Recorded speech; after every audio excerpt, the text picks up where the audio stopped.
नमस्कार, मैं हूं आपके साथ दीपिका।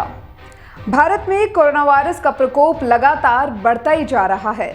कोरोना वायरस से निपटने के तरीकों को लेकर मोदी सरकार की अब तक कांग्रेस और विपक्षी पार्टी आलोचना कर रही थी, लेकिन अब ये सरकार अपनों के निशाने पर भी आ गई है।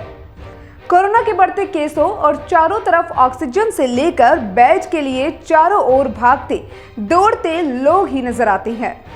और इसी बीच भारतीय जनता पार्टी के सीनियर नेता और राज्यसभा सांसद सुब्रमण्यम स्वामी ने एक मांग की है कि इस महामारी से निपटने की कमान नितिन गडकरी को सौंप देनी चाहिए। उन्होंने कोरोना की एक और लहर को भी लेकर सबको चेताया है। भारत इस महामारी से भी लड़ाई जीतेगा, उसी तरह जैसे मुस्लिम आक्रमणकारियों और ब्रिटिश घुसपैठियों के खिलाफ उसने जीती थी। भारत में एक और कोरोना की लहर आ सकती है, जिसमें बच्चे और अधिक खतरे में होंगे। ऐसे में सबको इस महामारी से बचाने के लिए जरूरी कदम उठाने होंगे।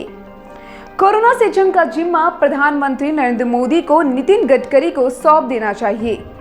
पीएमओ पर सिर्फ निर्भर रहने से काम नहीं चलेगा, ये कहना था राज्यसभा सांसद सुब्रमण्यम स्वामी का। कोरोना के बढ़ते केस के बाद जो देश में भयावह हालात हैं, उससे निपटने के तरीकों को लेकर सरकार विपक्ष के निशाने पर लगातार आ रही है। राहुल गांधी और सोनिया गांधी लगातार ट्वीट और पत्र लिखकर सरकार की आलोचना कर रहे हैं।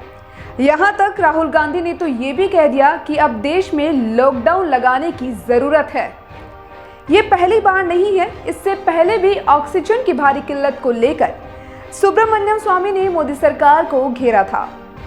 उन्होंने सोमवार को ट्वीट करते हुए कहा था कि सरकार को यह कहना बंद कर देना चाहिए कि कितना ऑक्सीजन हमारे पास है, बल्कि सरकार को यह कहना चाहिए कि कितनी हमें सप्लाई की है और कितनी हमें करनी है और किन किन अस्पतालों में इसे भेजी गई है। पिछले साल अक्टूबर में ही स्टैंडिंग कमेटी फॉर हेल्थ ने यह चेताया था कि ऑक्सीजन सिलेंडर और सप्लाई की भारी किल्लत है। सरकार ने उसकी कोई परवाह नहीं की।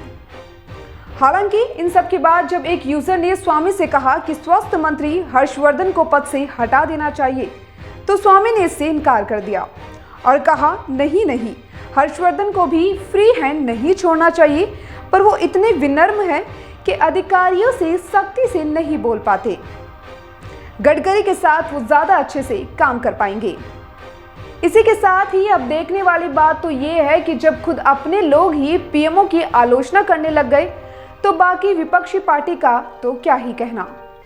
हालांकि अपनी टिप्पणी पर स्वामी ने सफाई भी दी कि उनके आलोचना के घेरे में पीएमओ है, जो कि एक विभाग है, ना कि प्रधानमंत्री नरेंद्र मोदी। पीएमओ एक विभाग है, ये विभाग प्रधानमंत्री खुद नहीं है। नमस्कार।